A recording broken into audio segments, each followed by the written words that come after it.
প্রথমে করতে হবে সূক্ষ্ম ব্যায়াম। সূক্ষ্ম ব্যায়াম করার জন্য আমরা কি করতে হবে, আপনি যে আসনে বসতে পারবেন সে আসনে বসবেন। সুখাসন, অর্ধ পদ্মাসন, পদ্মাসন। তো এইভাবে আমি পদ্মাসনে বসলাম, আপনি সুখাসনে বসবেন, কমফর্টেবল ভাবে বসবেন। এরপর আমরা কি করতে হবে, প্রথমে করতে হবে ভস্ত্রিকা প্রাণায়াম। আমি শুধু যে লেসনগুলো বলছি, যে আসন বা ক্রিয়াগুলো বলছি, শুধুমাত্র এই ক্রিয়াগুলোকেই যদি আপনি রেগুলার প্র্যাকটিস করেন, তাহলে কিন্তু আপনার শরীর সুস্থ তো থাকবেই, মানে রোগ তো থাকবেই না, মানে শরীরের মধ্যে একটা স্টেমিনা চলে আসবে। তো প্রথমে আপনাকে কি করতে হবে, ভস্ত্রিকা প্রাণায়াম। ভস্ত্রিকা প্রাণায়াম করার জন্য আপনাকে কি করতে হবে, ধীরে ধীরে শ্বাস নিতে হবে, হাত উপর, বোঝা গেল, এবং শ্বাস ছেড়ে হাতকে নিচে, শ্বাস নিয়ে হাত উপর এবং শ্বাস ছেড়ে হাতকে নিচে। এবং যখন হাতকে উপরে নিয়ে যাব তখন মুঠিটা বন্ধ করে নিয়ে যাব, এবং যখন হাতকে শ্বাসকে ছেড়ে দেবো তখন হাতকে মুঠিটা ওপেন করে হাতকে নিচে নিয়ে আসবো। বোঝা গেছে? এইভাবে মুঠি ছেড়ে দিলাম, মুঠি বেঁধে মানে মুঠিকে নিয়ে আর মুঠি ছেড়ে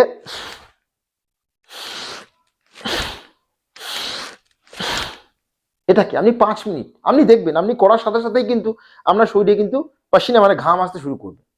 যদি শুধু দৌড়ার দরকার নেই, আপনি ভস্ত্রিকা ক্রিয়াকেই করেন 5 মিনিট এইভাবে। এবার আপনি বলুন কোন মানুষের এই ভস্ত্রিকা প্রাণায়ামকে, ঠিক আছে পদ্মাসনে বসতে অসুবিধা হলে আপনি এইভাবে বসবেন সুখাসনে, এই অবস্থায় বসে কোন মানুষ এই ক্রিয়াকে করতে পারবেন? সবাই করতে পারবেন।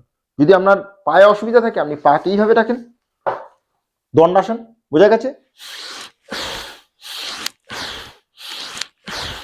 সবাই এই ক্রিয়াকে করতে পারবেন, এই যে ভস্ত্রিকা প্রাণায়াম। বোঝা গেছে? এটা হলো ভস্ত্রিকা প্রাণায়াম। এরপর আপনাকে করতে হবে, পুরো শ্বাস নেওয়া হলো, শরীর একটু একটু হলেও ঘাম ঘাম হয়েছে, এখন পুরো সূক্ষ্ম ব্যায়াম। তো প্রথম যে সূক্ষ্ম ব্যায়াম সেটা হচ্ছে শোল্ডার রোটেশন। এর জন্য আপনাকে এইভাবে নিয়ে আবর্তন দিতে হবে। শ্বাস নিলাম, শ্বাস ছেড়ে নিচে, শ্বাস নিয়ে উপর, শ্বাস ছেড়ে নিচে, রেগুলার 10 বার, 15 বার, আপনি যতবার পারবেন ধীরে ধীরে ধীরে ধীরে রোটেট করতে থাকবেন। এটাকে বলা হয় শোল্ডার রোটেশন। এর ফলে আপনার যে এলবো পেন, আপনার যে শোল্ডার পেন, এই সব ধীরে ধীরে চলে যাবে। এরপর অপোজিট সাইড,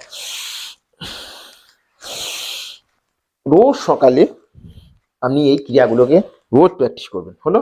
এরপর শ্বাস নিয়ে হাতকে বন্ধ, শ্বাস ছেড়ে ফিঙ্গারগুলোকে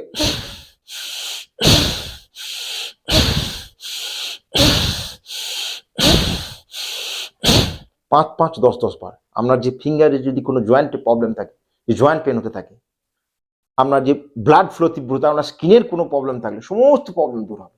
আপনার যে রিস্টে কোনো পেন হলে, মানে যে রিস্ট রোটেশন করবে এইভাবে এইভাবে ধীরে ধীরে শ্বাস নিতে থাকবো, ধীরে ধীরে শ্বাসকে ছাড়তে থাকবো এইভাবে। বোঝা গেছে? এটা হলো রিস্টের, শোল্ডারের। এরপর এইভাবে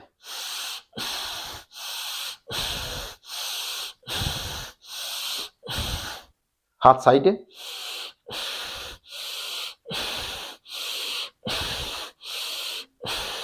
রেগুলার।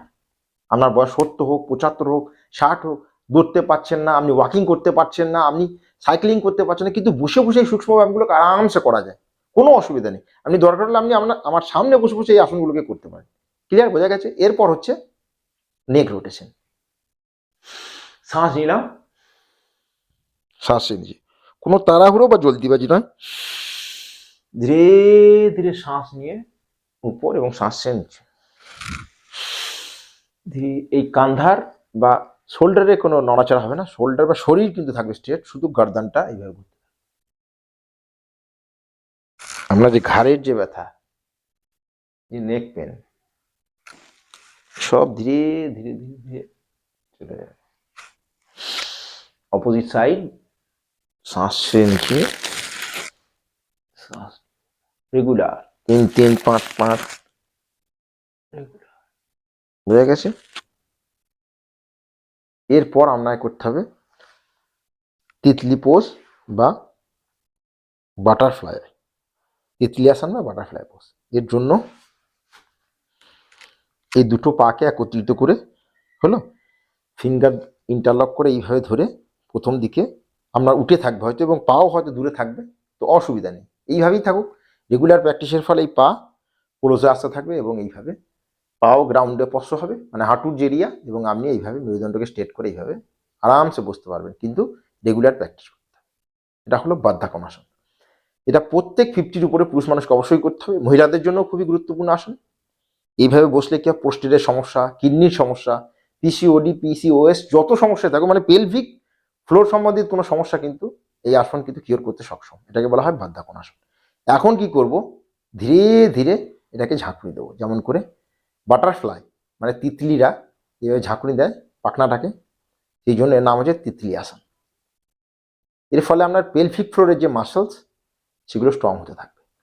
এর ফলে আপনার যে ঘন ঘন পেচ্ছাপের সমস্যা, যে ইউটিআই মানে ইউরিনারি ট্র্যাক ইনফেকশন, এই সমস্ত সমস্যা, আপনার যে পিসিওডি সমস্যা, পিসিওএসের সেই সমস্যা, বয়স্কের ফলে পোস্টেড গ্ল্যান্ডে যে সাইজ বাড়তে থাকে, এই সমস্ত কিছু কিওর হবে শুধুমাত্র এই তিতলি আসন বা বাটারফ্লাই পোজকে করে। তো রেগুলার আপনি এই শেক করতে থাকবেন 30 to 50 টাইমস।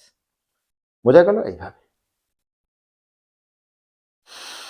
শ্বাস নিয়ে মেরুদণ্ডকে স্ট্রেট করে এখানে হোল্ড করতে হবে, এটাকে বলা হয় বাধ্যাকনাসন। বোঝা গেল? তো আজকে এইটুকুই। থ্যাংক ইউ, টেক কেয়ার এবং গুড বাই, স্টে হেলদি। নমস্কার, থ্যাংক ইউ।